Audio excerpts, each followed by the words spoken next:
లూకాసు సువార్త 8వ అధ్యాయము 4వ వచనము నుంచి 15వ వచనము వరకు. లూకాసు సువార్త 8వ అధ్యాయము 4 నుంచి 15 వరకు. 4వ వచనం ప్రారంభం. బహు జన సమూహము కూడి ప్రతి పట్టణం నుండి ఆయన వద్దకు వచ్చుచుండగా ఆయన ఉపమాన రీతిగా ఇట్లనేను. విత్తువాడు తన విత్తనములు విత్తుటకు బయలుదేరేను. అతడు విత్తుచుండగా కొన్ని విత్తనములలో త్రోవ పక్కను పడి తొక్కబడెను. వెనుక ఆకాశ పక్షులు వాటిని మింగివేశాను. మరికొన్ని రాతి నెలలో పడి మొలిచి చెమ్మలేనందున ఎండిపోయాను. మరికొన్ని ముండ్ల పొదల నడుమ పడిను. ముండ్ల పొదల వాటితో మొలిచి వాటిని నడిచివేసాను. మరికొన్ని మంచి నెలను పడిను. అవి మొలిచి దూరంతలుగా ఫలించినని ఈ మాటలను పలుకుచు వినుటకు చెవులు గలవాడు వినుగా కాని బిగ్గరగా చెప్పింది. ఈ వాక్యంతో పడింది. విత్తనాల గురించి విన్నారు. అనేక సందర్భాల్లో ఈ వాక్యాన్ని విన్నారు. ఏమిటా వాక్యం అంటే మంచి నేలన పడిన విత్తనాలు. చూడండి ప్రియులారా,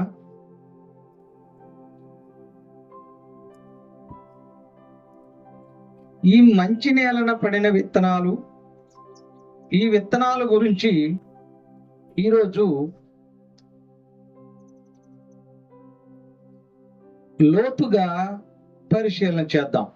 విత్తనాలు యేసుక్రీస్తు ప్రభుల వారు గ్రామాల్లోనూ మరి ప్రతి పట్టణంలో ప్రతి గ్రామంలోనూ ఆయన సువార్త చేస్తూ ఉన్నటువంటి క్రమంలో అనేకమైన జన సమూహము ఆయన దగ్గరికి వచ్చారట. ఎక్కడి నుంచి అంటే ప్రతి పట్టణం నుంచి వచ్చారట. వచ్చినప్పుడు ఆయన ఈ ఉపమానాన్ని చెప్పాడు. ఏమిటి? విత్తనములను విత్తువాడు ఆ విత్తనాలను జల్లాడు. అవి విత్తినప్పుడు 4 చోట్ల పడ్డాయి విత్తనాలు. ఎన్ని చోట్లండి? 4 చోట్ల పడ్డాయి.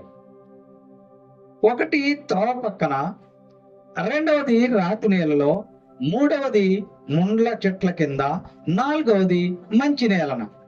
అంటే 4 దిక్కులకి పడ్డాయి విత్తనాలు జల్లినప్పుడు. నిజమే, 4 చోట్ల పడ్డాయి. మరి 4 చోట్ల విత్తనాలు పడినప్పుడు ఒక చోట మాత్రమే అవి మొలకెత్తినాయి. అంతేనా? ఒక చోటనే మొలకెత్తినవా? ప్రియులారా, 4 చోట్ల కూడా మొలకెత్తినాయి. ఒక చోటే కాదు. 4 దిక్కులు పడినటువంటి విత్తనములు 4 చోట్ల మొలిచాయి. అయితే కేవలం ఒక ప్రదేశంలో పడినటువంటి విత్తనము మాత్రమే అది పువ్వులు పూసి కాయలు కాసి తినడానికి ఉపయోగపడింది. మిగతా 3 ప్రదేశాల్లో పడినటువంటి విత్తనాలు ప్రయోజనం లేకుండా పోయాయి. ఎందుకని? అవి మొలిచాయి కానీ ప్రయోజనం లేకుండా పోయినాయి. కాబట్టి ఈ రోజు మనము ఇందులో దాగి ఉన్నటువంటి నిగూఢమైన మర్మాలను గురించి కొద్దిసేపు మనము ఆలోచన చేద్దాం. ప్రియులారా, మనము గమనించినట్లయితే అసలు ఈ విత్తనము గురించి మనము లోతుగా పరిశీలించినప్పుడు 4 చోట్ల పడినటువంటి విత్తనాల్లో మీకా గ్రంథం 6:15లో చెప్పబడుతున్న మాట ఏమిటంటే, మీరు విత్తనాలను విత్తుతారు కానీ వాటిని మీరు కోసుకోలేరు. విత్తనాలను విత్తుతారట కానీ వాటిని మీరు కోసుకోలేరు అని ఉంది. మరి అగ్ని గ్రంథంలో 1వ అధ్యాయంలో 6వ వచనంలో ఏమని రాయబడి ఉందంటే, మీరు విస్తారంగా విత్తనాలను వేస్తున్నారు కానీ కొంచెం పంటే పండుతున్నది. మీరు విస్తారంగా విత్తినను కొంచెమే పండుతుందట. చూడండి, ఇక్కడ 4 చోట్ల పడినటువంటి విత్తనాల గురించి మనం పరిశీలించినప్పుడు ఈ 4 చోట్లలో మొట్టమొదటిది త్రోవ పక్కన, అంటే మనుషులు నడిచి వెళ్ళేటువంటి దారిలో పడింది. మరి మనుషులు వెళ్తూ ఉన్నారు గనక ఈ మనుషులు నడుస్తున్నప్పుడు ఈ మనుషులు నడచడం వలన ఆ నడిచినటువంటి క్రమంలో ఆ మొలిసినటువంటి విత్తనాలను తొక్కుంటూ వెళ్ళిపోయారు. కాబట్టి అది తొక్కివేయబడింది. రెండవది రాతి నేలను పడినటువంటి విత్తనం కూడా మొలిసింది.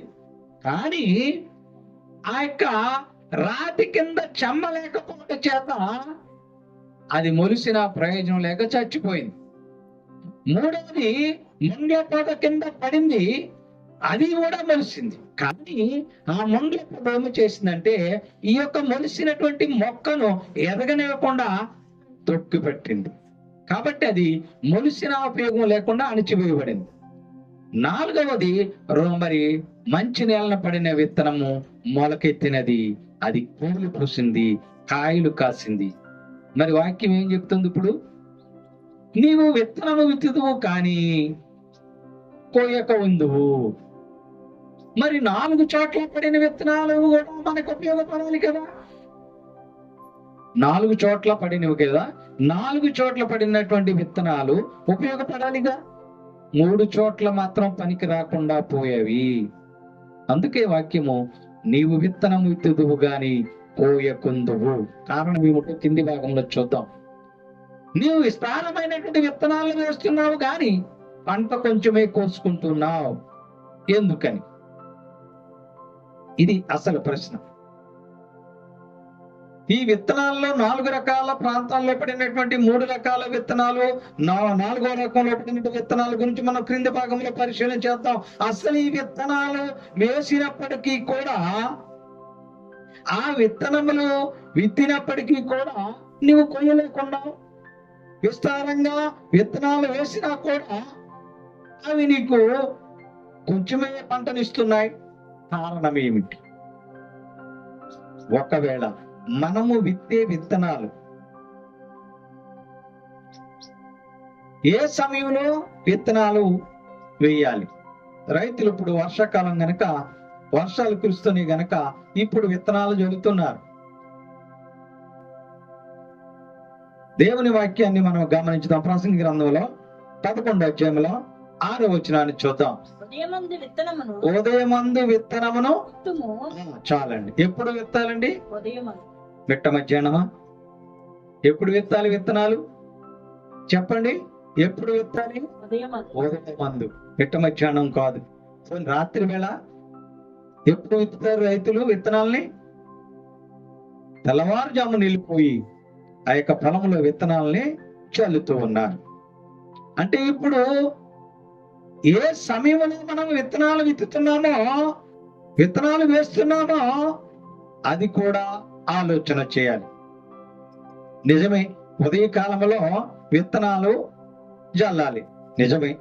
అయితే ఉదయకాలం, వేసవ కాలంలో మే నెలలో వెళ్ళి ఉదయకాలం విత్తనాలు జల్లొచ్చా? మరి ఉదయకాలం వెళ్ళి విత్తనాలు జల్లమని వాక్యం చెప్తుంది. చూద్దాం. మరి ఒకవేళ మనము ఉదయకాలము వెళ్ళి విత్తనాలు జల్లి క్రమంలో దానికి ముందుగా సిద్ధపాటు ఉండాలట. ఏమిటంటే అది యెషయా గ్రంథంలో 55వ అధ్యాయంలో 10వ వచనంలో చెప్పబడుతుంది. ఏమని? ఆ యొక్క భూమిని తడిపి అప్పుడు విత్తనాలు వేయటానికి సిద్ధపడాలి. ఎప్పుడండి? భూమిని తడిపి. యెషయా గ్రంథం 55:10లో చెప్పబడుతున్నది. వర్షమును హిమమును ఆకాశం నుండి వచ్చి భూమిని తడిపి విత్తువానికి విత్తనము. దేనిని తడిపి? భూమి తడిగా లేకోకుండా, తొలకరి వర్షము కురవకుండా, మండుటెండలో మే నెలలో విత్తనాలు నాటుతారా? గమనించాలి. ఇప్పుడు భూమిని తడిపి, హెజ్కేలు గ్రంథం 36వ అధ్యాయం 9వ వచనంలో భూమిని ఏమిటండి? ఉదయకాలంలో భూమి తడిగా ఉన్నప్పుడు దానిని దున్ని తడిపి దున్ని అప్పుడు నేను విత్తనం చదవండి. నేను నేను మీ తట్టు మీ తట్టు తిరగగా తిప్పబడి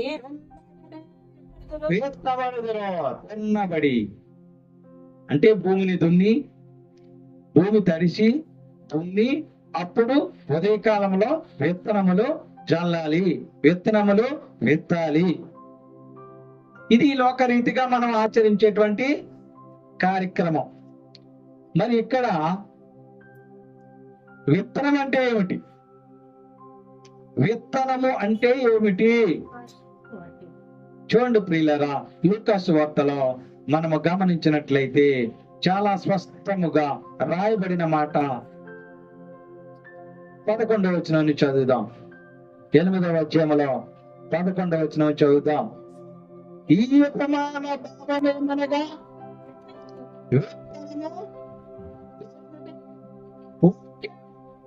చాలమ్మ. ఇప్పుడు విత్తనం అంటే ఏంటి? ఇప్పుడు మనం లెక్కరీతిగా చెప్పాం కదా, ఉదయకాలంలో విత్తనాలు విత్తాలి, భూమిని తడపాలి, తడిగా ఉన్నప్పుడు దున్నాలి. రైతులు చేసేటువంటి పని. ఆ రైతులు ఒకవేళ పంట పండించకపోతే మనకి తినటానికి ఆహారం లేదు. కరువు కాటకాలతో మనుషులు చచ్చిపోవాలి రైతులు పంటలు పండించకపోతే. మరి అంత కష్టపడి రైతులు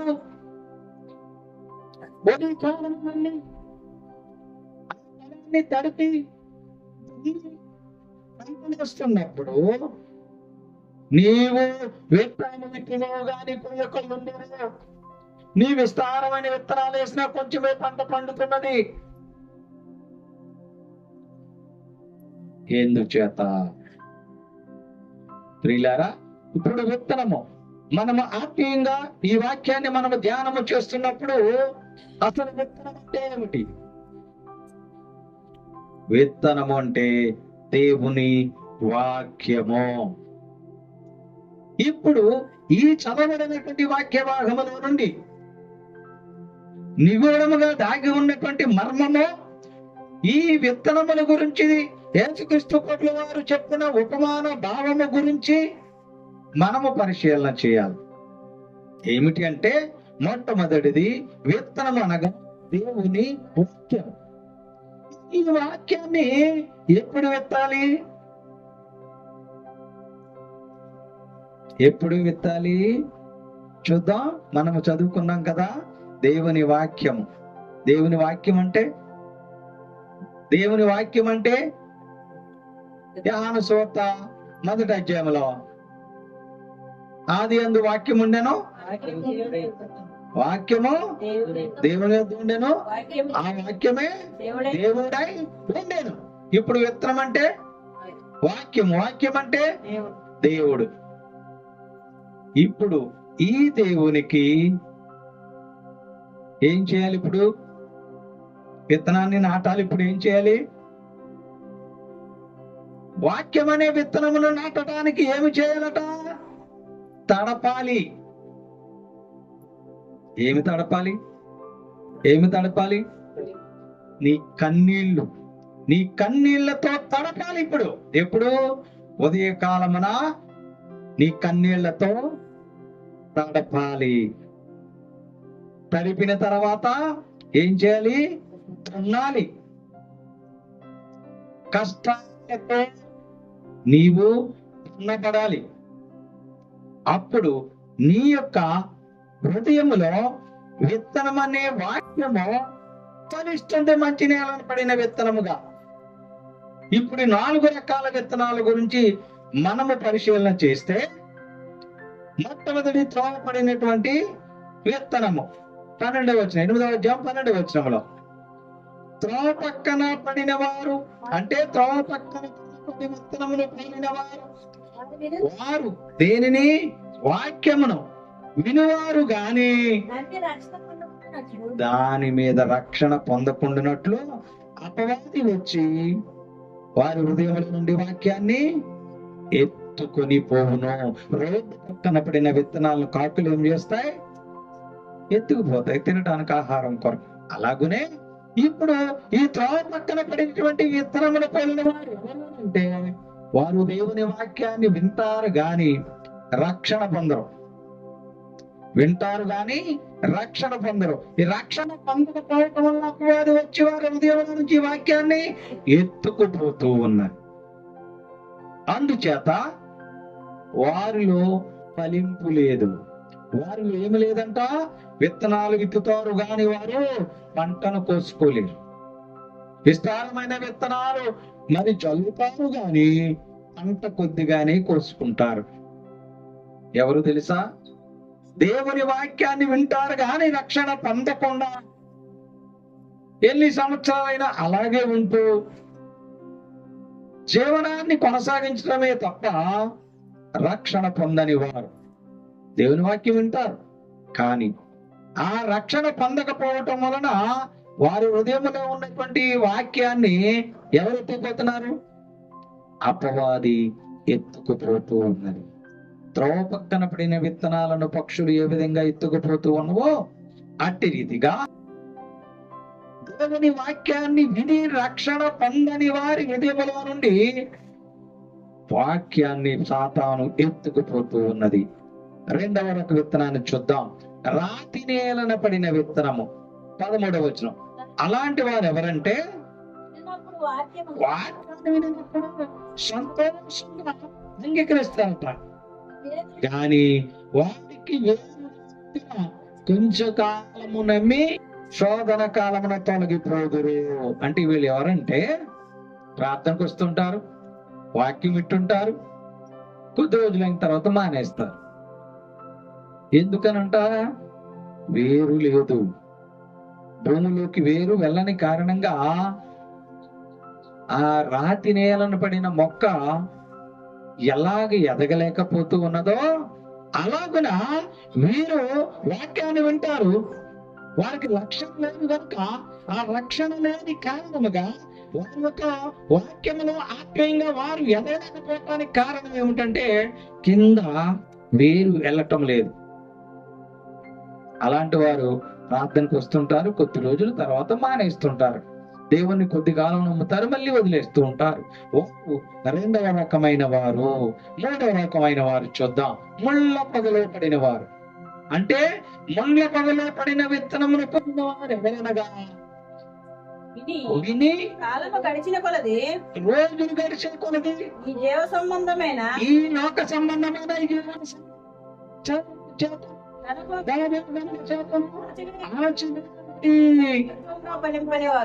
ఎవరంట పరిపక్వంగా ఫలించని వారు. ఎందుకు పరిపక్వం? ఇప్పుడు ఒక జామ చెట్టు కాయ కాసిందనుకోండి, ఆ జామ చెట్టు కాయ పరిపక్వం కాకోకుండా పిందిగా ఉన్నప్పుడు మనం తినగలమా? అది పరిపక్వానికి వస్తేనే మనకు తినటానికి రుచికరంగాను ఉంటది. మరి పిందుల సమయంలో తినగలుగుతారా? పువ్వులో నుంచి పిండి రాగానే తినగలుగుతారా? ఇలాంటి వారు ముండ్ల పొదల్లో పడి కొద్ది కాలము ఎదిగిన తర్వాత అణచివేయబడతారు. దేని చేత? తన భోగముల చేత. అయ్యో, ప్రార్థనకి వెళితే, యేసు ప్రభు గారి సన్నిధికి వెళితే ఇవన్నీ చేయకూడదన్నారు, నేను చేయకుండా ఉండలేను కాబట్టి నేను మానేస్తున్నాను అనేవారు లేరా? అనుకునేవారు లేరా? అలాంటి వారు ముండ్ల పొదల్లో పడిన విత్తనములు పోలిన వారు. ఈ లోకమైనటువంటి విచారముల చేత, తన భోగముల చేత అణచివేయబడుతూ ఉన్నారు. మూడో వారు, నాలుగో వారిని గమనిస్తే మంచి నేలన పడిన విత్తనములు వారు. యోగ్యమైన మంచి మనసుతో వాక్యం విని దాన్ని అవలంబించి ఓపికతో పరీక్షించువారు. వీరు మంచి నేలన పడిన విత్తనము వారు. అంటే ఏంటాలు? వాక్యం విని దాన్ని అవలంబించి ఓపికతో ఫలించేవారు. ప్రియులారా, ఆలోచించండి. ఇప్పుడు ఈ వాక్యాన్ని మూలవాక్యంగా తీసుకుని మనము పరిశీలించినప్పుడు అసలు ఈ విత్తనం అనే వాక్యము ఈ మనిషిలో ఎందుకు ఫలించాలని దేవుడు కోరుకుంటున్నాడు? మంచి నేలను పడిన విత్తనముగా నీవు ఉండాలని, నీవు జీవితంలో ఫలించాలని, నీ బ్రతుకు ఫలింపుగా ఉండాలని దేవుడు ఎందుకు కోరుకుంటున్నాడు? నువ్వు ఫలించకపోతే ఆయనకి ఏమిటి నష్టం? నువ్వు త్రోపత్రుని విత్తనముగా ఉన్నప్పుడు నిన్ను కాకులు ఎత్తుకుపోతే ఆయనకి ఏమిటి నష్టం? నువ్వు రాతి నేలను పడిన విత్తనముగా ఉన్నప్పుడు నీవు చెమ్మలేక పోటీ చేత మొలకొచ్చినప్పటికీ ఎదగలేకపోతే ఆయనకి ఏమిటి నష్టం? నీవు ముంగ బదిలి పడిన విత్తనముగా మొలిసినప్పటికీ ఆయనకి ఏమిటి నష్టం? ఆలోచించాలి ప్రియులను. చూద్దాం, దేవుడు ఎందుకు విత్తనం అనే వాక్యము నీ హృదయంలో ఫలించాలని, నీ జీవితంలో ఫలించాలని ఆయన కోరుకుంటున్నాడో మనము తెలుసుకోవలసిన వారిగా ఉన్నాం. చూడండి, కొరింథీయులకు రాసినటువంటి మొదటి పత్రికలో 3వ అధ్యాయంలో 9వ వచనాన్ని పరిశీలన చేద్దాం. దేవుడు మేము దేవుని జత పనివారమై ఉన్నాము. మీరు దేవుని వ్యవసాయమును దేవుని గృహమునై ఉన్నారు. ఎందుకని మీరు దేవుని వ్యవసాయముగా ఉన్నారు. మీరు కాబట్టి మీలో వాక్యం అనే విత్తనం ఫలించాలి. వ్యవసాయం అభివృద్ధి చేయాలంటే నాటిన విత్తనము ఫలించాలి కదా. ఆ ఫలించినటువంటి ఆ ఫలసాయాన్ని అమ్ముకుని ఆర్థికంగా స్థిరపడాలి. ఈ లోకరీతిగా మనము అనుసరించే విధానం. కాబట్టి మీరు ఈ మనుష్యులు దేవుని యొక్క వ్యవసాయముగా ఉన్నారు. దేవుని వ్యవసాయంగాను దేవుని గృహముగాను మీరు ఉన్నారు గనక మీలో దేవుని వాక్యం అనే విత్తనము ఫలించాలని ఆయన కోరుకుంటూ ఉన్నాడు. మరి ఈ దేవుని వాక్యము నీలో ఫలిస్తే నీ జీవితం ఫలిస్తుందని, దేవుని వాక్యము నీ బ్రతుకులో ఫలిస్తే నీవు అంతకంతకి వర్ధిల్లుతావని ఆయన నీ యొక్క హృదయములో ఆయన వాక్యము ఫలించాలని ఆయన కోరుకుంటూ ఈ 4 రకాల విత్తనాల గురించి ప్రజలకు ఉపమాన రీతిగా చెప్పాడు యేసుక్రీస్తు ప్రభుల వారు. మరి ఇప్పుడు ఈ వాక్యము నీలో ఫలిస్తుందా? ఈ వాక్యము నీ వింటున్నావా? ఈ వాక్యము నీవు గమనిస్తున్నావా? ఎందుకు గమనించటం లేదు? ఎందుకు ఫలించటం లేదు? ఎందుకు వినటం లేదో తెలుసుకోవాలి మీరందరూ కూడా. ఈ యేసుకృపా వాక్యం వింటున్న ప్రతి ఒక్కరు కూడా ఆ విషయాలను అవగతం చేసుకోవాలి. ఎబ్రీ పత్రికలో 4వ అధ్యాయంలో 12వ వచనంలో ఒక మాట మనకి ఉపయోగపడుచు ఉన్నది. ఆ మాటను మనం పరిశీలించినప్పుడు ఎందుకనగా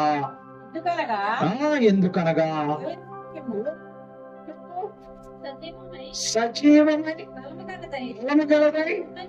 రెండంచులు గల ఎటువంటి ఖడ్గము కంటేను వాడిగా ఉండి. అక్కడ ఆగుదాం. చూడండి, ఇప్పుడు దేవుని వాక్యం అనే విత్తనము నీ హృదయంలో ఫలించటానికి ఆయన ఎందుకు కోరుకుంటున్నాడంటే మీరు దేవుని వ్యవసాయం వారిగా ఉన్నారు కాబట్టి ఈ వాక్యము ఎలాంటిదట? సజీవము గలది. రెండవది బలము గలది. మూడవది 2 అంచులు గల ఎటువంటి ఖడ్గము కంటేనో వాడి గలది. ఎన్ని లక్షణాలు ఉన్నాయి ఇప్పుడు? సజీవముగా ఉన్నది, బలము గలది, 2 అంచులు ఖడ్గము వంటిది, ప్రతునుగా ఉన్నదట. మరి ఈ విధంగా ఉన్న ఈ వాక్యము చదవండి. వీళ్ళను మూలుగును యవదించినంత మట్టుకు దూరుచు హృదయం యొక్క తలంపులను ఆలోచనలను శోధించుచున్నది. కాబట్టి ఈ వాక్యము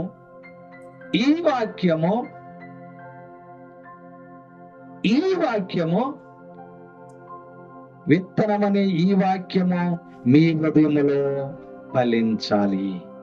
ఎందుకు ఫలించాలో తెలుసా? ఈ వాక్యం అంట యోహాను సువార్త 1వ అధ్యాయం 14వ వచనం చెప్పబడుతుంది. ఇది శరీర వార్య గొప్ప సత్య సంపూర్ణుడుగా మన మధ్యన నివసిస్తూ ఉన్నదట. మన మధ్యన నివసిస్తున్నది ఈ వాక్యం. ఈ వాక్యం అనే విత్తనము నీ హృదయంలో ఫలించాలి. ఎందుకు ఫలించాలి? ఈ వాక్యం నీకు ఎందుకు అవసరం? ఈ వాక్యం నీకేమి చేస్తున్నదో కూడా వాక్యములో స్పష్టంగా రాయబడి ఉంది. గ్రంథంలో, ఈ పరిశుద్ధ గ్రంథంలో స్పష్టంగా రాయబడి ఉన్నది. 119వ కీర్తనలో 50వ వచనం చెప్పబడుతుంది, ఈ వాక్యం నిన్ను బ్రతికిస్తున్నది. నిన్ను బ్రతికించగలిగినటువంటి వాక్యము ఇది. ఈ వాక్యము ఈ వాక్యము నన్ను బ్రతికించి ఉన్నది. నన్ను బ్రతికించి ఉన్నది. చాలు. ఈ వాక్యం ఏం చేస్తుందంట? బ్రతికిస్తుంది. ఏం చేస్తుంది? బ్రతికించి బాధలలో నెమ్మదిస్తున్నది. అంతేకాదు, అందులోనే 38వ వచనంలో చెప్పబడుతున్నది, ఈ వాక్యము మనిషికి భయం పుట్టిస్తున్నది. నీవిచ్చిన వాక్యము మనుషులలో మీ భయమును పుట్టించుచున్నది. ఈ వాక్యము బ్రతికించడమే కాదు, బాధలలో నెమ్మదవటమే కాదు, నీ భారాన్ని కూడా తీరుస్తుంది. మత్తయి సువార్తలో చూసినప్పుడు మనకు తెలుస్తున్నది 11వ అధ్యాయంలో ఏమిటంట? ప్రయాసపడి భారం మోస్తున్న సమస్తమైన జనులారా నా యొద్దకు రండి, మీకు విశ్రాంతిని కలుగజేస్తాను అంటుంది. అంటే నీ భారాన్ని కూడా తీసేస్తానంటుంది వాక్యం. నిన్ను బ్రతికిస్తానంటుంది వాక్యం. నీకు బాధను నెమ్మదిస్తానంటుంది వాక్యం. అంతేకాదు ప్రియులారా, ద్వితీయోపదేశకాండం 7వ అధ్యాయంలో 13వ వచనంలో చెప్పబడుతున్నది, నిన్ను ఆశీర్వదించి అభివృద్ధిని అనుగ్రహించడానికి వాక్యము సిద్ధముగా ఉన్నది. వాక్యం అంటే దేవుడు. మరి అందుచేత ఆయన నిన్ను ప్రేమించి ఆశీర్వదించి అభివృద్ధి చేసి, ఆశీర్వదించి అభివృద్ధి చేసి, ఎవరు? ఆయన. ఎవరు? అయినా దేవుడు. దేవుడు అంటే వాక్యము. ఇప్పుడు వాక్యము నిన్ను బతికిస్తున్నది, నీ బాధల్లో నెమ్మదిస్తున్నది, నీ భారాన్ని తీసేస్తున్నది, నీకు ఆశీర్వాదం ఇస్తున్నది, నీకు అభివృద్ధి దారి చేస్తూ ఉన్నది. అందుచేత ఈ యొక్క విత్తనం అనేటువంటి వాక్యము ఎక్కడ ఫలించాలి? భూమి మీద కాదు. మనుషులు నాటినటువంటి వరి విత్తనాలు గాని, బెండ విత్తనాలు గాని, ఎర్ర విత్తనాలు గాని, ఇవన్నీ ఎక్కడ ఫలిస్తాయి? భూమి మీద ఫలిస్తాయి. అంటే మొలకెత్తి ఫలాన్ని ఇస్తాయి. కానీ విత్తనం అనేటువంటి ఎక్కడ ఫలించాలి? మనుష్యుని హృదయంలో ఫలించాలి. ఎందుకు ఫలించాలి? ఎందుకు కావాలి? నీ బాధల్లో నెమ్మది ఇవ్వటానికి. ఎందుకు ఫలించాలి? నిన్ను బ్రతికించడానికి. ఎందుకు ఫలించాలి? నీ భారాన్ని తీసివేయటానికి. ఎందుకు ఫలించాలి? నిన్ను ఆశీర్వదించి అభివృద్ధి చేయటానికి ఈ వాక్యం, విత్తనం అనే వాక్యము నీ హృదయములో ఫలించాలి. ఆ విధంగా జరుగుతున్నదా అంటే లేఖన భాగాల్లో సాక్ష్యాలు కనపడుతూ ఉన్నవి. ఇస్సాకు గారి విషయంలో మనం ఆలోచించినప్పుడు ఆయన ఆదికాండం 26వ అధ్యాయంలో 12వ వచనంలో ఆయన విత్తనము వేసి, ఇస్సాకు ఆ దేశమందున్న వాడై ఏం వేశాడు? విత్తనము వేసి ఆ సంవత్సరము ఎంత పొందాడు? 100 పొందాడు. ఇందాక వాక్యం ఏమి చెప్పుకున్నా? నీవెంత విస్తారముగా విత్తనను కొంచెమే పంటను కోస్తున్నావు. నీవు విత్తనము చదువు గాని పంటను కోసుకోలేకపోతూ ఉన్నావు. కారణం ఏమిటో తెలుసా?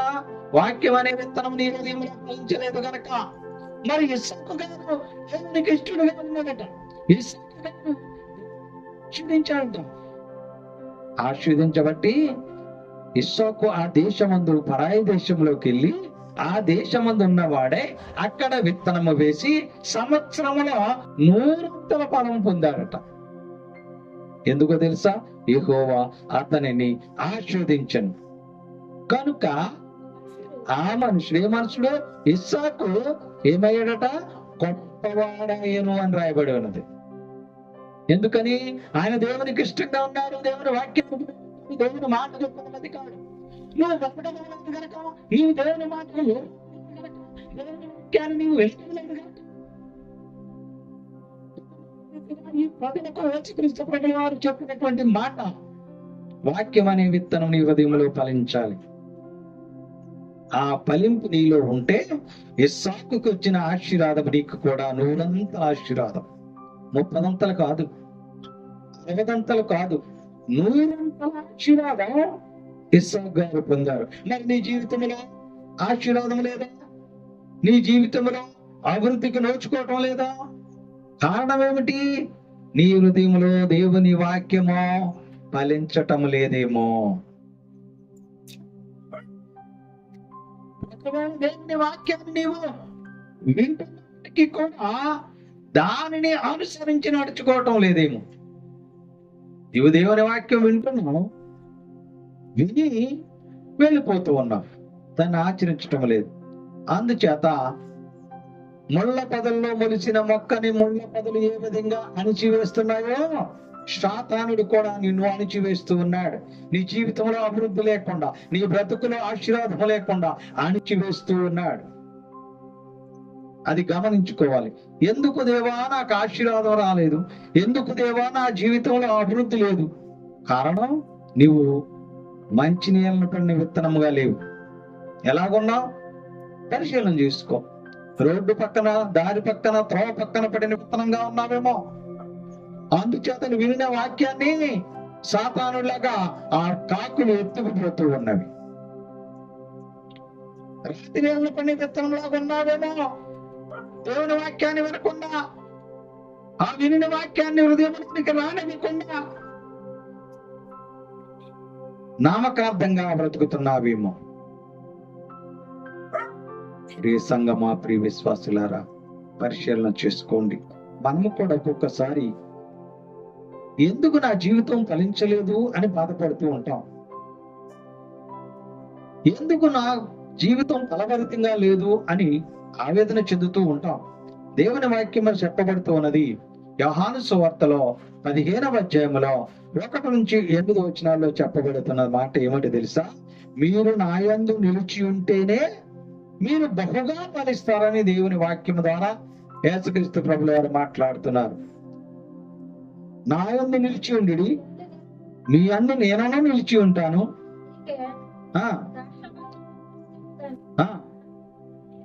తనంతట తాను ఎలాగో ఫలించదో అలాగే నా యందు నిలిచి ఉంటేనే కానీ మీరు ఫలింపరు. నేను ఎవరి యందు నిలిచి ఉందునో వాడు బహుగా, నేను ఎవరి యందు నిలిచి ఉందునో వాడు బహుగా ఫలించును.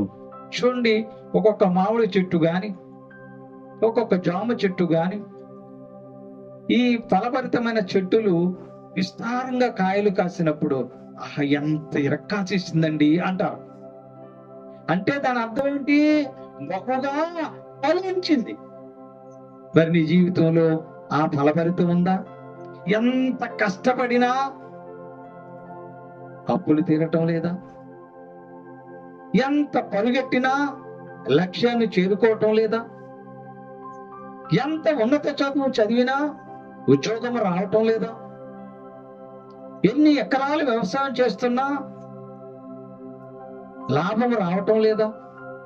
కారణం ఏమిటి అనంటే, ఆయన మనలో నిలిచి ఉండలేదు, మనం ఆయన యందు నిలిచి ఉండలేదు. అంటే ఆయన వాక్యానికి లోపడటం లేదు, దేవుని వాక్యానికి లక్ష్య పెట్టడం లేదు.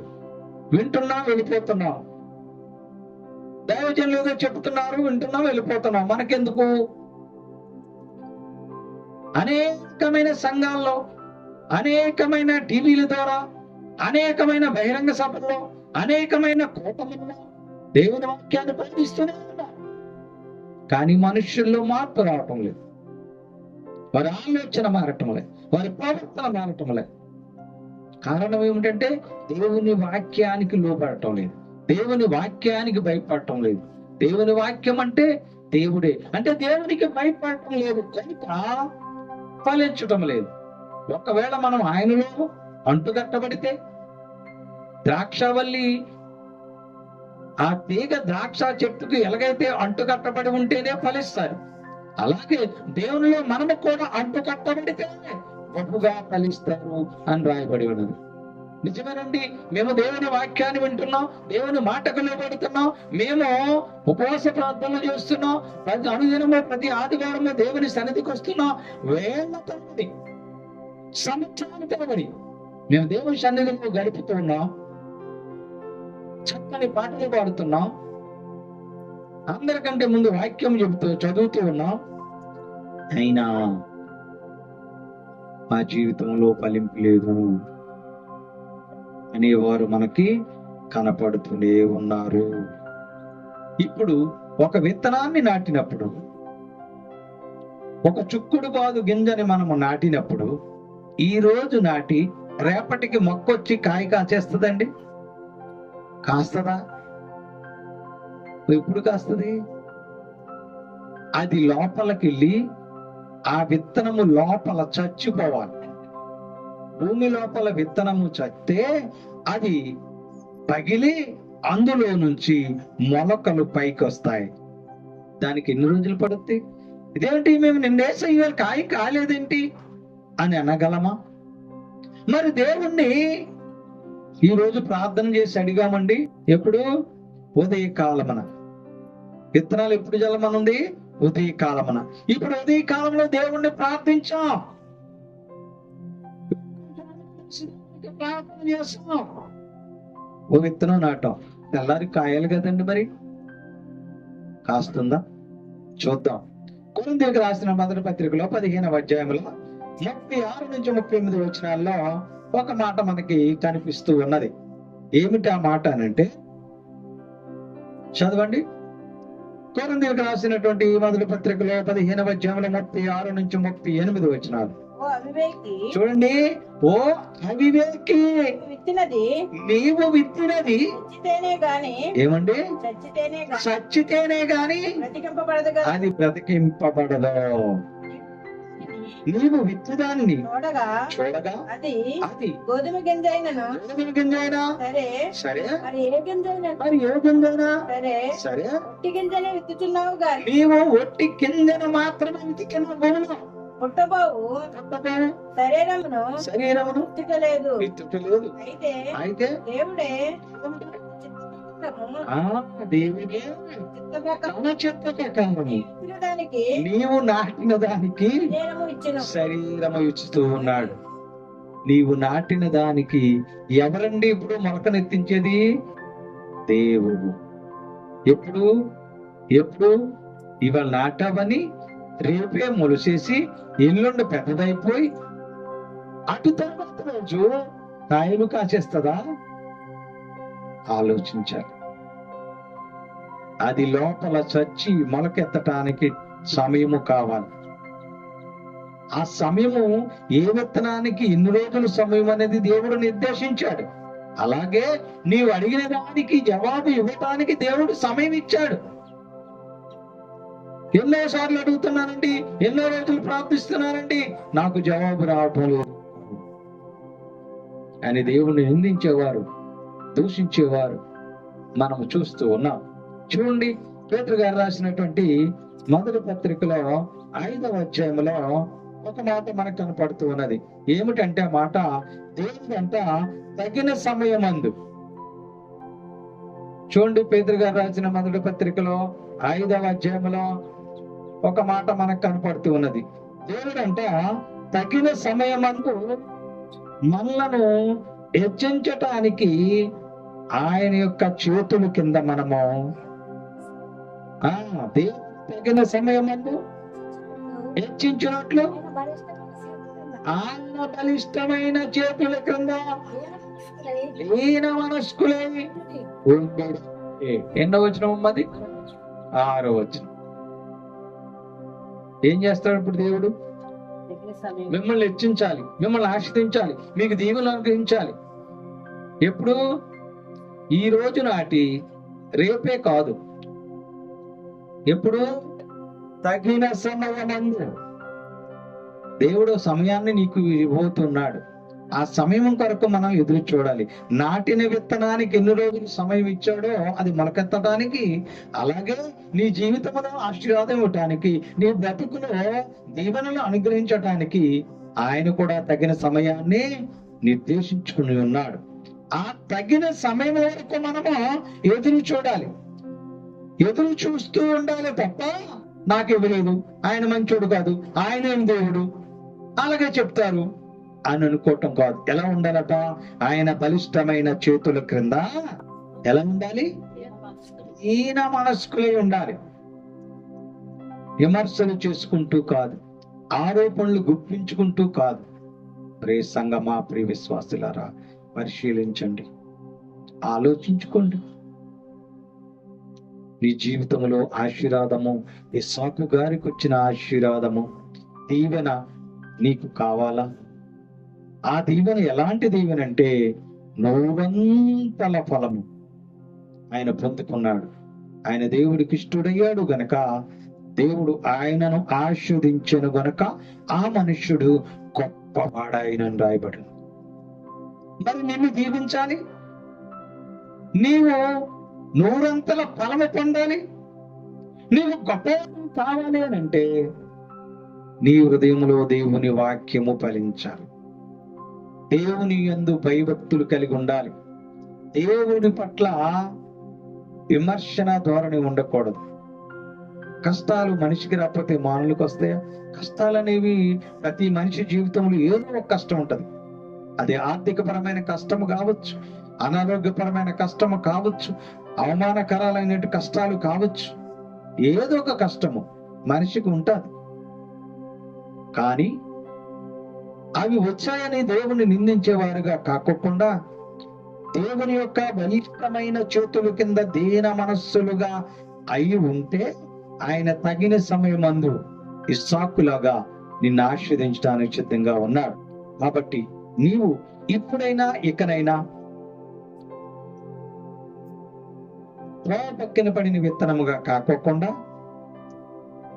రాతి కింద పడిన విత్తనముగా కాకోకుండా, ముళ్ళ పొదల కిందన పడినటువంటి విత్తనముగా కాకోకుండా మంచి నేలన పడిన విత్తనముగా నీవు ఫలించాలి. నీ యొక్క నూరంతల ఫలము నీవు పొందుకోవాలి. అందుచేత దేవుని యొక్క వాక్యాన్ని హృదయంలో భద్రపరచుకోవాలి. దేవుని వాక్యాన్ని శ్రద్ధగా ఆలకించాలి. దేవుని వాక్యాన్ని నిర్లక్ష్యము చేయకూడదు. దేవుని వాక్యాన్ని నిర్లక్ష్యము చేయటం అంటే దేవునినే నిర్లక్ష్యము చేయటము కనుక ప్రియ సంగమా, ప్రియ విశ్వాసులారా, ఈ యొక్క మంచి నేలను పడిన విత్తనముగా పోలి మీ జీవితాన్ని సరిచేసుకుని మీ బ్రతుకులు మార్చుకుని మీరు దేవుడు అనుగ్రహించే దీవెనలకు, ఆశీర్వాదాలకు మీ అందరూ పాత్రులుగా మిగలాలని మీకు తెలియపరుస్తూ ఈ నా కొద్ది మాటలు ముగిస్తూ ఉన్నా. దేవుడు ఈ వాక్యమును మనందరి వెనికిడిలో దీవించును గాక. ఆమేన్. మీ అందరికీ నా వందనములు.